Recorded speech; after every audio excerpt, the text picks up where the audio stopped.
What is up, guys? Welcome back to the Lumsden Motorsports Garage. I'm Wade Lumsden, and in this video, we're going to go over how to set up bearing spacers. If you watched my other video, I did bearing spacers in the rear of the car, but I didn't really show you how I did it. Just kind of a quick overview. So I'm going to go over kind of in detail how to do bearing spacers. It's my first time doing them, so who knows? I might get it right, might get it wrong. I don't know. Make sure you comment below if I'm getting something wrong or if you'd have done something different, of course. And as usual, make sure you like and subscribe if you like what we're doing here. It really helps the channel out. So with that being said, let's get to work. All right, I'm over here on the left front of the car. Again, I'm using the front-facing camera on my phone, so it's going to be kind of swapped, mirrored. Sorry about that. But like I learned in my last video, if I can't see what's on the thing, I miss it. I had like a caliper up here that I was talking about. And, sorry about that. But anyways, we're going to go ahead and try out bearing spacers. I'm going to go through the process on how to set this up, or at least how the instructions say to do it, with a little variation. It's going to be the same process for the front as it is for the rear ones. I used bearing spacers for the rear. You probably saw that in another video, and if you haven't, then I used them in the rear. So let me go ahead and get this stuff out of the package. First thing we're going to do is you're going to make sure that you're using clean bearings, no grease, no nothing, all clean. So I cleaned out all the grease from the rotor, and these are new bearings, so I have no grease in them. So we're going to slide our first bearing on to the spindle here.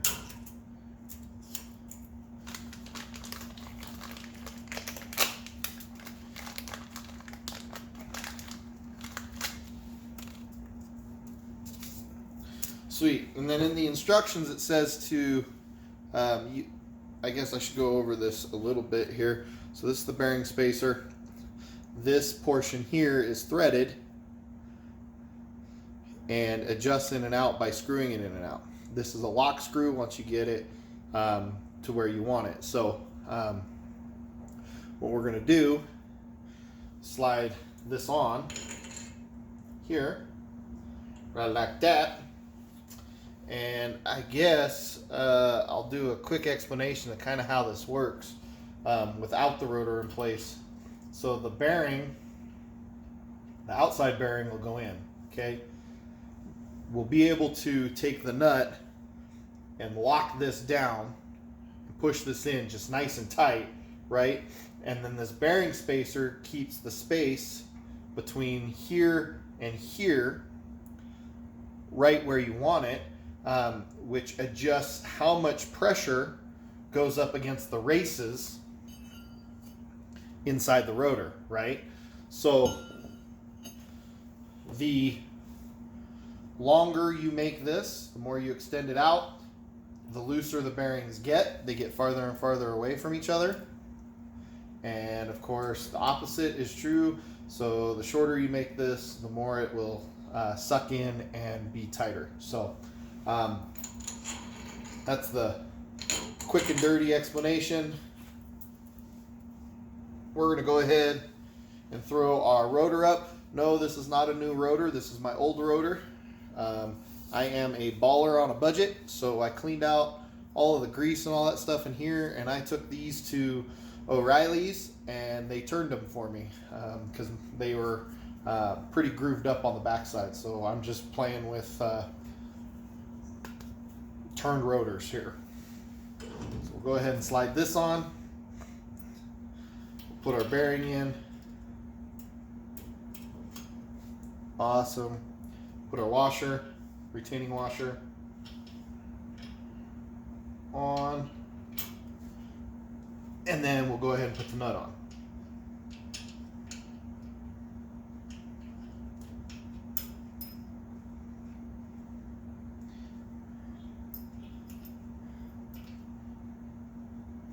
All right.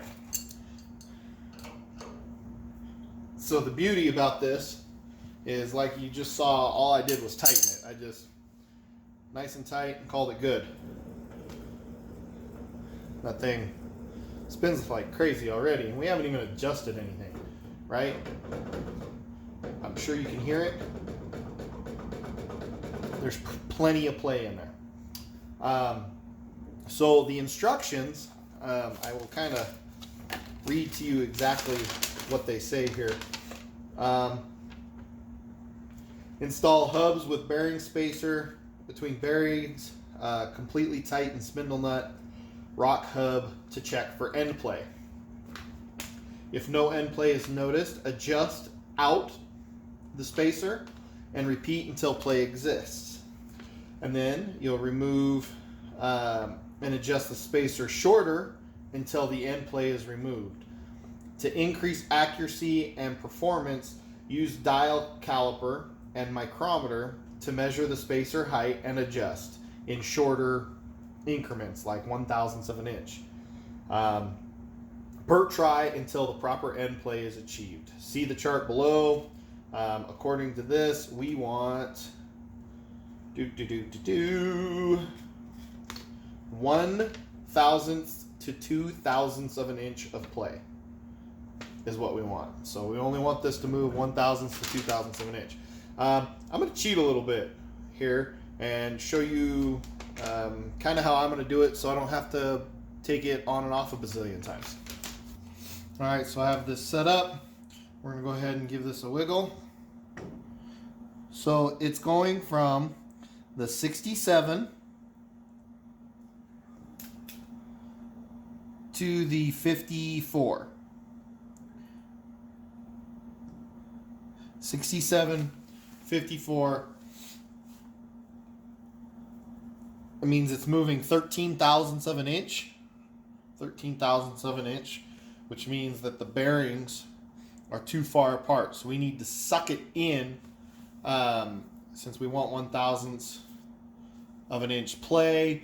Well, we want to suck it in 12/1000ths of an inch. So I'm going to go ahead and take this apart.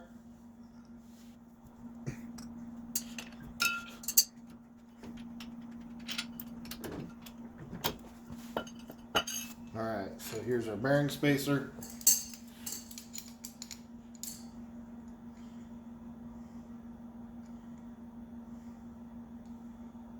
We are currently 1.810, and we want to suck it in 12/1000ths of an inch. So we're going to make it 1.798.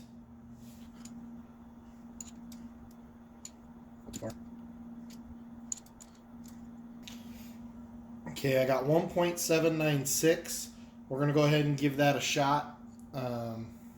There's plenty of variation in the measurement of this, because I can't exactly get a square measurement, but I can get it really close. So if I put it on there and there's still some play in there, we'll be good. If there's no play in there, then I'll take it back off and adjust it again. This does take a little while, but once it's set, it's pretty nice.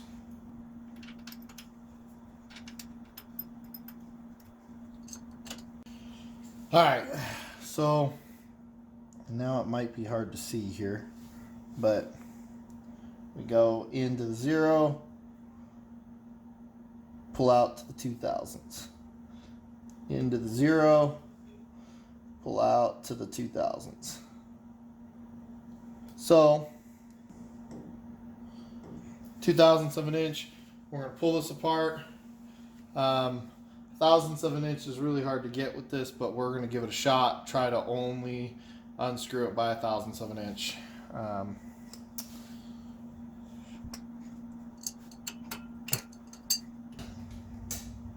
think we got what we want.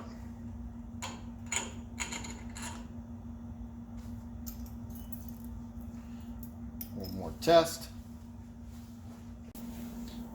All right, and then once you get it set right, you know, the 1/1000th to 2/1000th of an inch of play. You're going to pull all this off, lock down the lock screw in the bearing spacer, and then grease your bearings and install your hub seal, and put it all back together, you know, but then you'll end up with something that spins really good.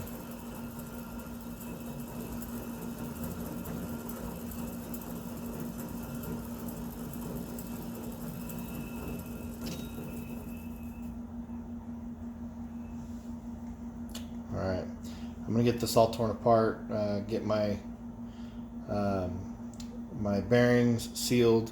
There is one little more trick to these that I'll let you know here in a second. All right, so here's the little trick I learned. If you were to install your bearing and your seal, then you go to put your bearing spacer on, it doesn't go in. So make sure first thing that you put in here is your bearing spacer. And then pack your bearings, just like I've showed you how to pack bearings before. Again, I'm going to use the day lube stuff, so every other bearing with the day lube and the syringe. Get that shoved in there. Put the seal on just like we put the seal on for the rear hubs, except for this one doesn't have a clip, so you just nice and flush put it on, slide that on, pack your front bearing, get that on there, and then lock it down tight. All right, if you watched my other video when I was packing it, I cut the tip a little bit. It makes it a whole lot easier to squeeze, but it makes it a little bit harder to get it shoved down into the bearing,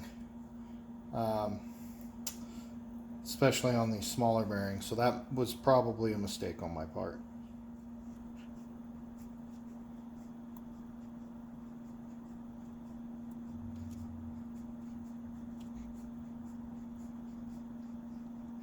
All right, so remember the bearing spacer went in before the back bearing, and then the hub seal, and then we got the front one, the front bearing in.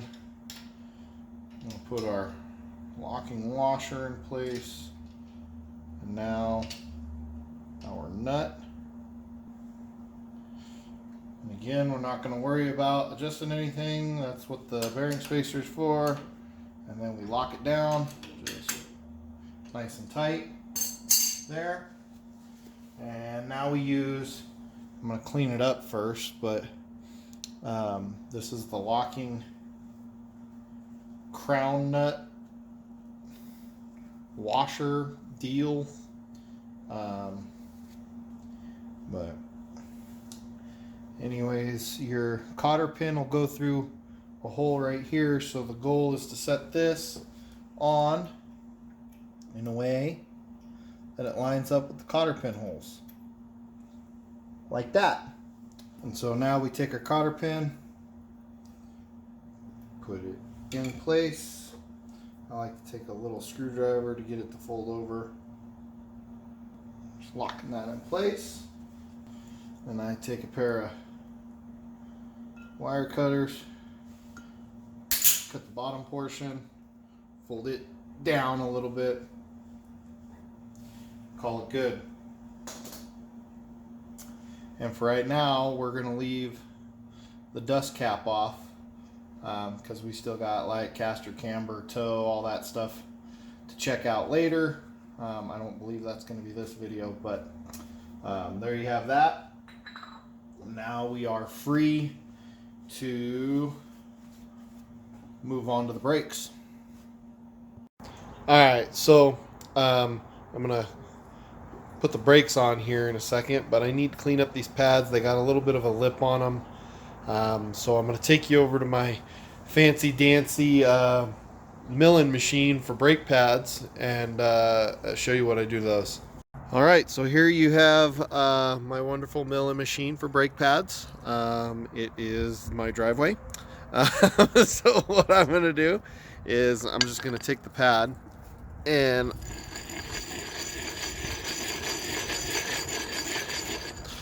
rub it onto the concrete surface.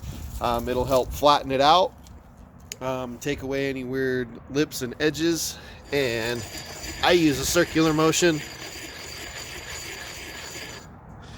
Kind of gives it a nice little finish on it. So I'm going to go just a little bit longer.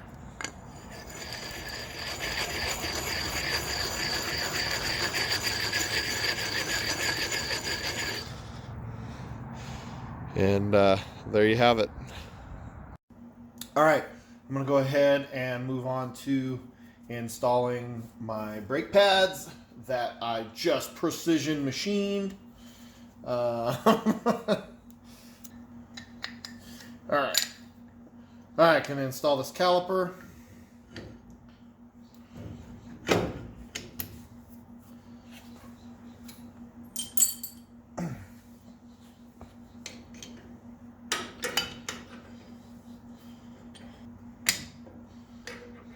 Make sure there's a groove on the pad. Make sure your pin goes through it. And pinner. You can kind of see it on the bottom here, that groove I was talking about on that pad.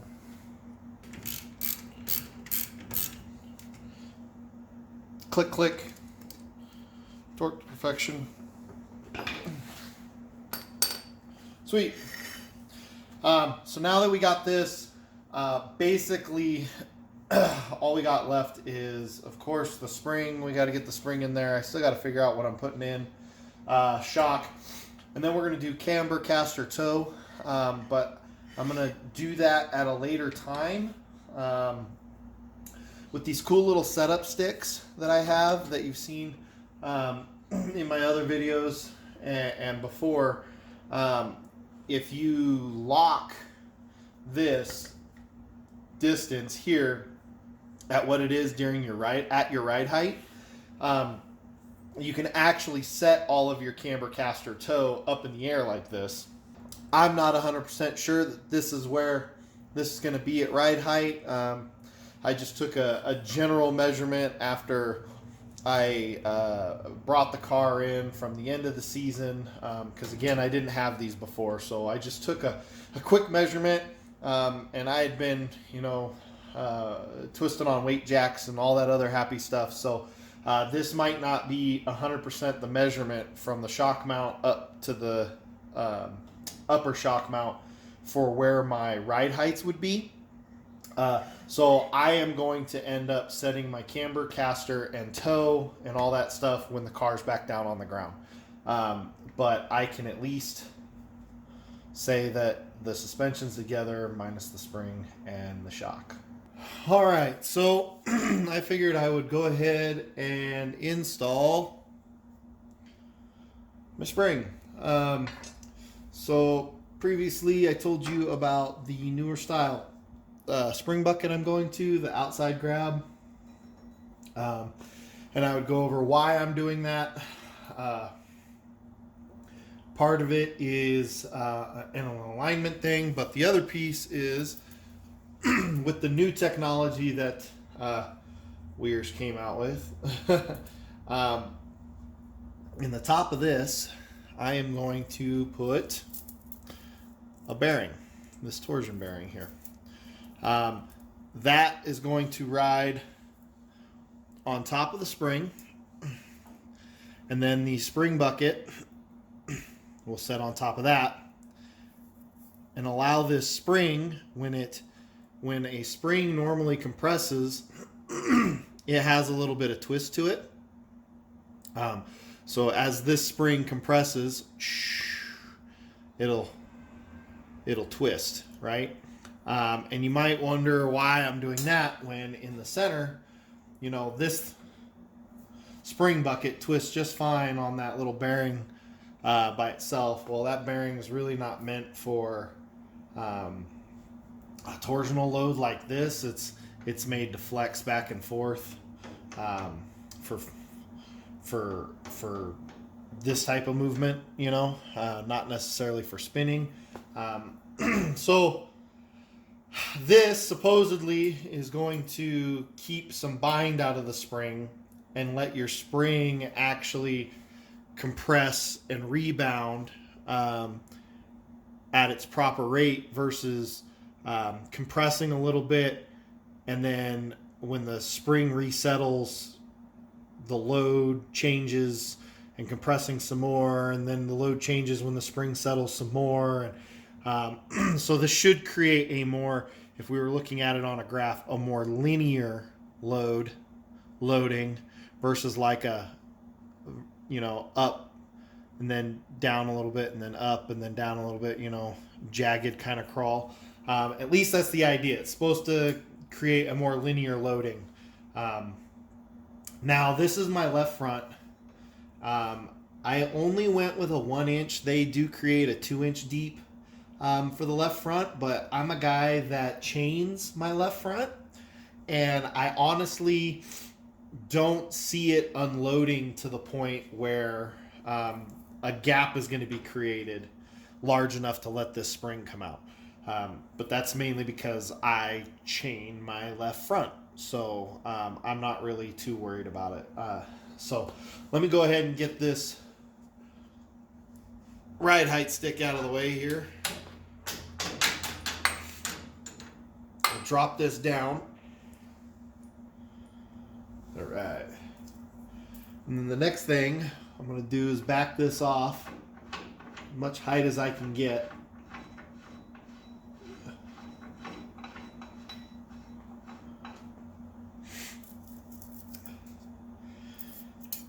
And for the bearing, I'm going to go ahead and grease it. I'm just going to use my red and tacky grease. Nothing fancy schmancy. I'm pretty sure that this is going to be a regular maintenance item now because dust, dirt, debris, all that happy stuff, I'm sure will be getting inside here.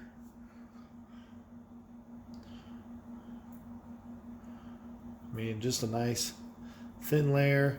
Put a nice thin layer on the other side too.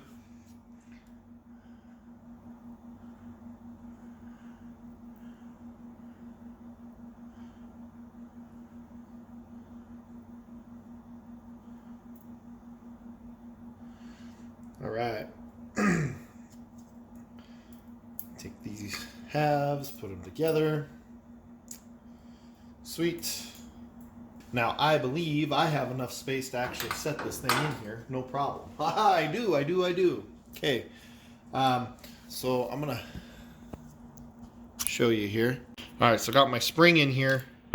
And it actually sits properly. There's a little indent that ends right about here. There's a hole kind of where the spring rides right here. Right here. That's where the end of the spring needs to sit.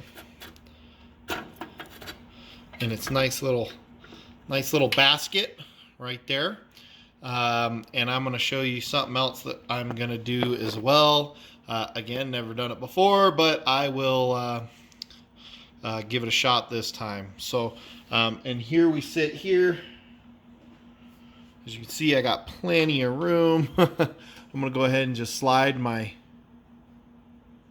bearing in, and then we'll bring the weight jack down to it. I'm going to need both hands here, so let me set you up on the tripod. And then we're going to make sure that the spring and the bearing go into the cup. So there you have it. Spring, bearing. It's not sitting up in there all the way yet, because I'm sure once I bring this up to kind of where it's going to sit at ride height, I'll end up having to back this jack out. But that's all right. So the next thing I wanted to show you is I got this. Okay. It is a stock front spring retainer. So how we were wanting this to twist with the spring, that's important. But also making sure that the spring stays properly in its perch down here is important as well, because as this twists, it'll change the amount of load at certain points, because this isn't necessarily completely flat on the bottom, right? It kind of sits in a pocket, a twisted pocket. So as the spring untwists, or heck, even if it jumps completely out and moves up, as you look at your lower control arms, you'll know what I'm talking about. And it moves up, that'll increase the amount of load. So a lot of guys weld a bolt on the end of their spring to go down into that hole that I was showing you earlier to hold it in place. I'm gonna try this. So this bolts into the two bottom holes here and goes over the top of your spring to hold your spring down onto your control arm. So I'm gonna go ahead and give that a shot, and I'll show you. Okay, so down here you can see the two holes. Here's my hole here and a hole here. Stock holes, I believe those are actually the stock holes for a shock mount. But we're going to take our plate here.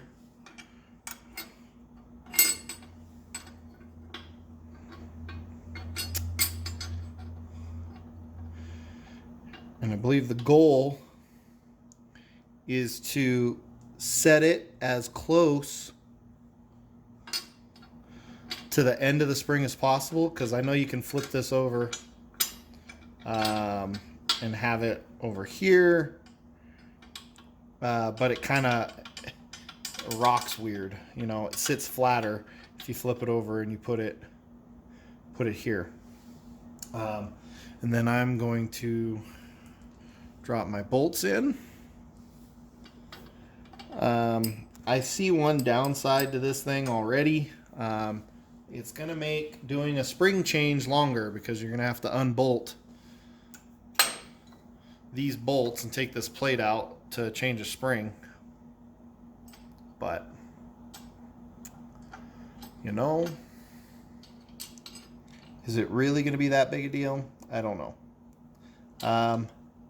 Oh, and it seems these bolt holes don't line up perfectly.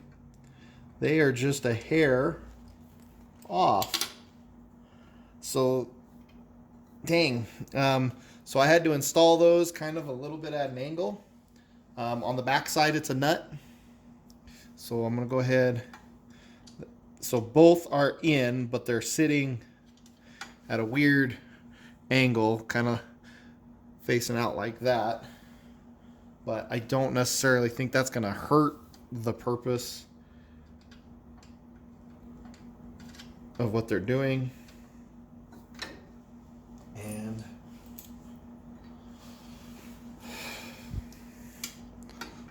let's tighten it up.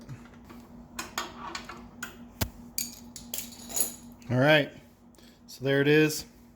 As you can see, I can wiggle the spring just a little bit, but I can't twist it and make it jump out of its pocket. So that's what we're looking for with that. Do I think it's 100% necessary?